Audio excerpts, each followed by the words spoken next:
Welcome to Pollywog's Place blog, where the posts are personal, the stakes are real, and nobody is pulling punches.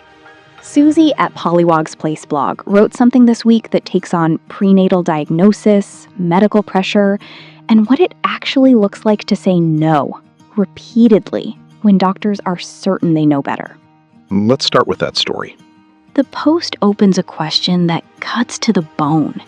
When a prenatal diagnosis arrives loaded with worst-case projections, who actually gets to decide what a child's life is worth? The answer in this case came appointment after appointment, and it was the same every time. Here's the line that captures the whole experience.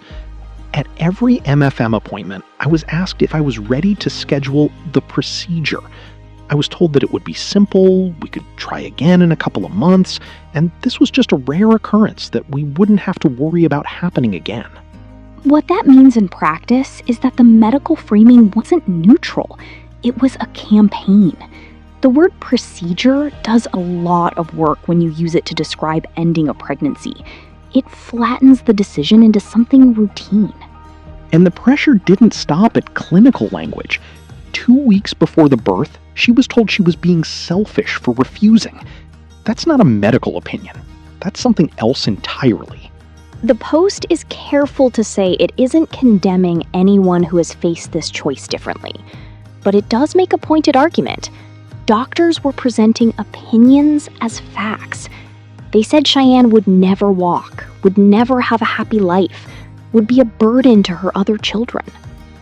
Post-birth genetic testing couldn't even fully confirm the original diagnoses. They called it a rare occurrence that wouldn't happen again, which is a remarkable thing to say about a child who was, at that moment, doing somersaults. She frames the core message plainly. A disability should not be a death sentence for any child who hasn't even had the chance to live yet. And she points toward adoption as a real alternative for families who feel unequipped, noting there are communities and support groups that offer something a single genetics appointment simply cannot: time, experience, and people who have actually been there. Shyanne defied every projection.